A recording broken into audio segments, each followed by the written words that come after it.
तो दोस्तों नमस्कार। मैं अमृत कुमार आपके अपने channel the way of study में आपका स्वागत करता हूं। तो चलिए दोस्तों, आज का वीडियो शुरू करते हैं। दोस्तों, आज का जो हमारा टॉपिक है वो सामान्य विज्ञान से रिलेटेड टॉपिक है, और सामान्य विज्ञान का जो पार्ट है भौतिकी, उससे हमने इस टॉपिक को लिया है, जिसका जो टॉपिक है हमारा वो है मापक एवं मापक यंत्र एवं पैमाना। तो इस चलिए आज का टॉपिक शुरू करते हैं। आज का जो पहला सवाल है हमारा, उसको देखते हैं। Question number 1। क्वेश्चन नंबर 1 है दोस्तों हमारा, सोनार निम्नलिखित द्वारा प्रयोग में लाया जाता है। दोस्तों, सोनार की बात की जा रही है, तो आंसर इसका क्या हो जाएगा? आंसर हो जाएगा ऑप्शन डी, नौ संचालकों द्वारा। सोनार होता क्या है दोस्तों? सोनार का कहीं कहीं आपका फुल फॉर्म भी पूछ देता है।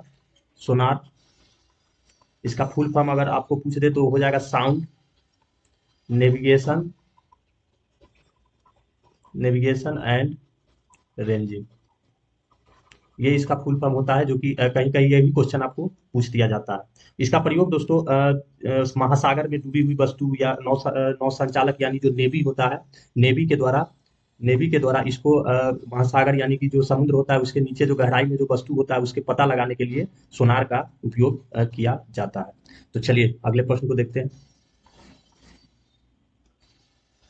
Question number 2। महासागर में डूबी हुई वस्तुओं की स्थिति जानने के लिए निम्न में से किस यंत्र का प्रयोग किया जाता है? तो दोस्तों, अभी हम लोग डिस्कस कर रहे थे कि किसका प्रयोग किया जाता है, तो आंसर क्या हो जाएगा? आंसर हो जाएगा option D, Sonar, sound navigation and ranging इसका फुल फॉर्म होता है। चलिए अगले प्रश्न को देखते हैं। अगला प्रश्न है हमारा क्वेश्चन नंबर 3। क्वेश्चन नंबर 3 कह रहा है कि सोनार में हम उपयोग करते हैं, यानी कि सोनार में हम किसका उपयोग करते हैं? ऑप्शन के हिसाब से पूछ रहा है कि कौन से दो तरंगों का उपयोग हम लोग सोनार में करते हैं। तो आंसर क्या हो जाएगा इसका? आंसर हो जाएगा दोस्तों परासर्व तरंग। इसका आंसर हो जाएगा परासर्व तरंग, ऑप्शन सी। दोस्तों, ये परासर्व तरंग जो होती है, जो महासागर की गहराई में इस तरंग को भेजा जाता है, और वहां पे अगर कोई जो वस्तु होती है उस वस्तु से ये तरंग टकराता है, और टकरा के जो है सो रिफ्लेक्ट होता है। टकराने के बाद वो प्रतिध्वनि के रूप में रिफ्लेक्ट होकर वापस लौट आती है, जिससे पता चलता है कि कोई वस्तु महासागर की गहराई में छुपी हुई है। इसीलिए परासर्व तरंगों का प्रयोग किया जाता है, उच्च आवृत्ति के परासर्व तरंग।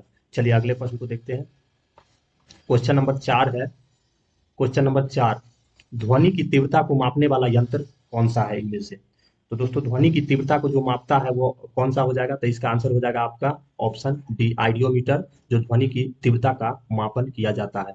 एनीमोमीटर की बात अगर दोस्तों किया जाए, तो एनीमोमीटर द्वारा वायु के वेग की माप किया जाता है। वायु के वेग की माप एनीमोमीटर के द्वारा किया जाता है। क्रोनोमीटर के द्वारा दोस्तों, अगर क्रोनोमीटर की बात किया जाए तो इसके द्वारा तापमान हो गया, तापमान हो गया या आर्द्रता हो गया, आर्द्रता हो गया या वायु दाब हो गया, इसमें परिवर्तन को मापा जाता है। इसमें परिवर्तन को मापा जाता है। और आइडियोफोन की अगर दोस्तों बात करें, तो आइडियोफोन को का यूज हम लोग करते हैं, जैसे जो लोग विकलांग होते हैं, जिनको सुनाई कम देता है, जिनको सुनाई नहीं देता है, तो अपने सुनने की शक्ति को बढ़ाने के लिए हम लोग आइडियोफोन का यूज करते हैं। चलिए नेक्स्ट प्रश्न को देखते हैं। Question number 5। क्वेश्चन नंबर 5 कह रहा है कि एनीमोमीटर से निम्नलिखित में से किसका मापन किया जाता है? तो एनीमोमीटर से हम लोग किसका मापन करते हैं? अभी हम लोग बात किए थे। तो इसमें हवा को मापा जाता है, हवा के वेग को मापा जाता है, यानी आंसर क्या हो जाएगा? ऑप्शन सी, पवन के वेग को मापा जाता है। चलिए नेक्स्ट प्रश्न को देखते हैं। Question number 6। क्वेश्चन नंबर 6 कह रहा है कि विद्युत धारा निम्न में से किस उपकरण से मापी जाती है? ये दोस्तों बीपीएससी 2018 और 19 दोनों में पूछा गया है। तो इस बार भी प्रबल चांस है कि आपके बीपीएससी के एग्जाम में, आपके जो एग्जाम है उसमें पूछे जा सकते हैं। तो आंसर क्या हो जाएगा? विद्युत धारा किससे मापा जाता है? तो आंसर हो जाएगा इसका ऑप्शन बी, एमीमीटर। चलिए नेक्स्ट प्रश्न को देखते हैं। अगला प्रश्न है हमारा क्वेश्चन नंबर 7। कह रहा है कि निम्नलिखित में से कौन सा सही सुमेलित नहीं है? दोस्तों, ये 67वां बीपीएससी 2022 का क्वेश्चन है, तो इसको आप बहुत ही अच्छे से करेंगे। तो इसमें से पूछ रहा है कौन सा सुमेलित नहीं है। तो बात अगर करें वोल्ट मीटर की, तो वोल्ट मीटर या विभवांतर को मापता है, यानी ये सही है। एमी मीटर या विद्युत धारा को मापता है, ये सही है। पोटेंशियोमीटर या विद्युत वाहक बल का मात्रक होता है, ये भी सही है। और गैल्वेनोमीटर, तो गैल्वेनोमीटर की बात जहाँ तक की गई है दोस्तों, तो ये गलत हो जाएगा। गैल्वेनोमीटर, गैल्वोमीटर जो है वो विद्युत प्रतिरोध को नहीं दर्शाता है, बल्कि किसी सर्किट्स में जो है सो बहुत ही कम यानी अल्प विद्युत धारा की उपस्थिति का पता लगाता है, यानी कि अल्प विद्युत धारा की स्थिति का पता लगाता है, यानी बहुत कम किसी सर्किट में कितना कम से कम धारा प्रवाहित हो रही है उसका पता गैल्वेनोमीटर के द्वारा लगाया जाता है। विद्युत प्रतिरोध इससे मापा नहीं जाता, यानी ऑप्शन डी इसका सही आंसर हो जाएगा। चलिए अगले प्रश्न को देखते हैं। अगला प्रश्न है हमारा क्वेश्चन नंबर 8 कि पाइरोमीटर किसके मापन में प्रयोग किया जाता है। तो पाइरोमीटर की बात दोस्तों की गई है, बहुत ही इंपॉर्टेंट क्वेश्चन है। आप यहाँ पे देख सकते हैं बहुत सारे एग्जाम में यह पूछे गए हैं, लगातार पूछे जा रहे हैं। तो आंसर क्या हो जाएगा दोस्तों, इसका आंसर हो जाएगा ऑप्शन सी, उच्च ताप, यानी पाइरोमीटर से उच्च ताप को मापा जाता है। उसके बाद नेक्स्ट क्वेश्चन, अगला क्वेश्चन देखते हैं। क्वेश्चन नंबर 9, पाइर हीलियोमीटर का प्रयोग निम्न में से किसे मापने के लिए किया जाता है। तो दोस्तों ये बहुत ही शानदार क्वेश्चन है और कुछ नया देखने को मिला है, पाइर हीलियोमीटर। तो इसका उपयोग किसे मापने के लिए किया जाता है। तो आंसर इसका क्या हो जाएगा, आंसर हो जाएगा आपका ऑप्शन बी, सोलर रेडिएशन को मापा जाता है इससे। बहुत ही शानदार क्वेश्चन है, इसको आपको ध्यान में रखना है, ये आपके एग्जाम में पूछे जा सकते हैं। चलिए अगले प्रश्न को देखते हैं। क्वेश्चन नंबर 10, क्वेश्चन 10 कह रहा है कि वायुमंडलीय दाब को मापने में यंत्र का उपयोग किया जाता है, किस यंत्र का उपयोग किया जाता है। तो दोस्तों वायुमंडलीय दाब किससे मापा जाता है, बहुत ही आसान प्रश्न है।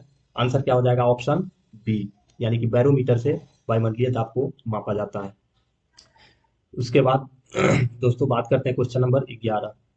क्वेश्चन नंबर 11 कह रहा है कि दूध का अपेक्षित घनत्व ज्ञात किया जाता है। तो दूध का अपेक्षित घनत्व किससे ज्ञात किया जाता है, बहुत ही शानदार प्रश्न और जो एग्जाम में पूछे जाते हैं। आंसर क्या हो जाएगा, ऑप्शन सी, लैक्टोमीटर।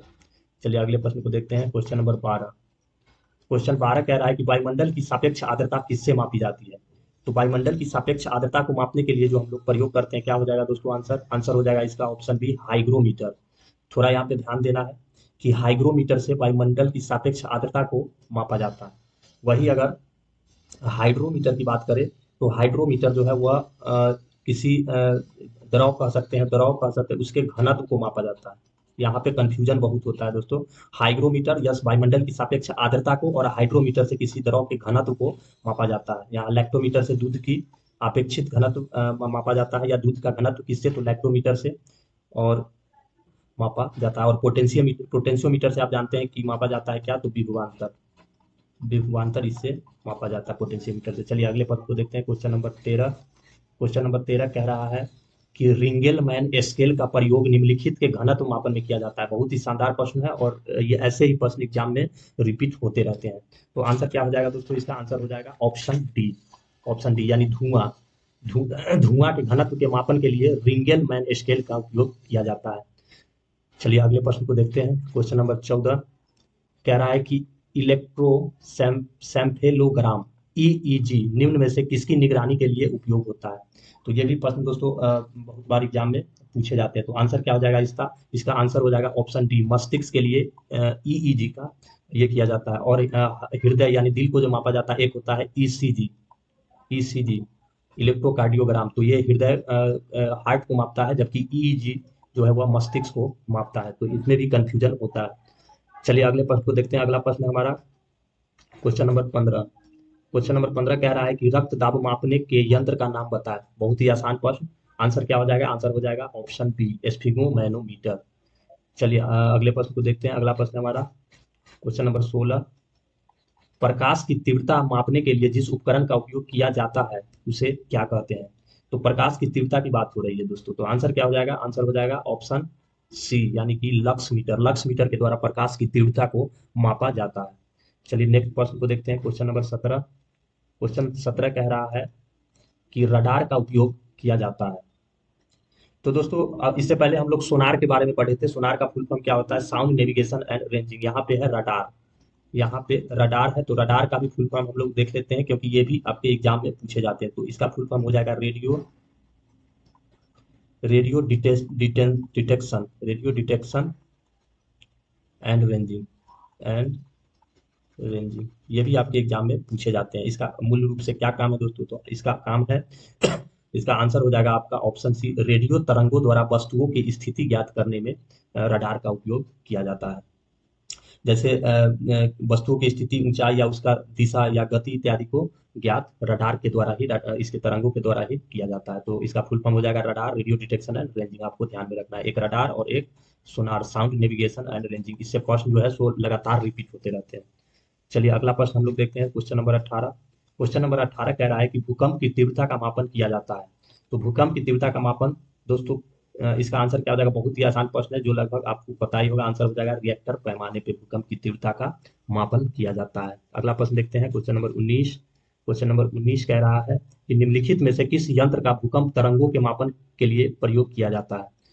तो दोस्तों इससे पहले का जो प्रश्न था उसमें भूकंप की तीव्रता के बारे में पूछ रहा था। यहाँ पे आप देख सकते हैं ये भूकंप के तरंगों के मापन के लिए प्रयोग किया जाता है। तो तरंगों का मापन जो करेंगे वो करेंगे ऑप्शन सी, इसका आंसर हो जाएगा सिस्मोग्राफ। सिस्मोग्राफ के द्वारा भूकंप तरंगों का मापन करेंगे। लेकिन अगर भूकंप की तीव्रता की बात करेगी, भूकंप की तीव्रता की बात करेगी तो आंसर क्या हो जाएगा कि तो आंसर हो जाएगा उसका रिएक्टर पैमाने। चलिए अगले प्रश्न को देखते हैं, क्वेश्चन नंबर 20। क्वेश्चन नंबर 20 कह रहा है कि फैदोमीटर का उपयोग किसे मापने में किया जाता है? तो फैदोमीटर का उपयोग, इसका आंसर क्या हो जाएगा दोस्तों? आंसर हो जाएगा ऑप्शन सी, यानी कि समुद्र की गहराई को मापने के लिए फैदोमीटर का उपयोग किया जाता है। चलिए अगले प्रश्न को देखते हैं। अगला प्रश्न है हमारा, अगला और लास्ट प्रश्न है इस वीडियो का, कि झूठ का पता लगाने वाले यंत्र किस नाम से जाना जाता है? तो आंसर क्या हो जाएगा दोस्तों? बहुत ही शानदार प्रश्न है। आंसर हो जाएगा इसका ऑप्शन ए, पॉलीग्राफ। पॉलीग्राफ एक ऐसी टेक्निक है जिससे झूठ का पता लगाया जाता है।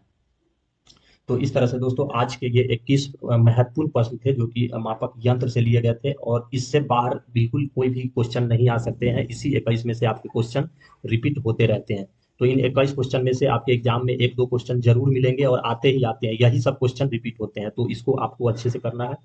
और साथ ही साथ अगर हमारा वीडियो आपको अच्छा लगा हो, जानकारी अगर अच्छी लगी हो, तो एक लाइक जरूर कर दीजिएगा, और साथ ही साथ हमारे चैनल को सब्सक्राइब कर लीजिए, ताकि जो वीडियो आए वो आप तक आसानी से पहुंच सके। तो आज के लिए इतना ही, फिर मिलते हैं नेक्स्ट वीडियो में। नमस्कार।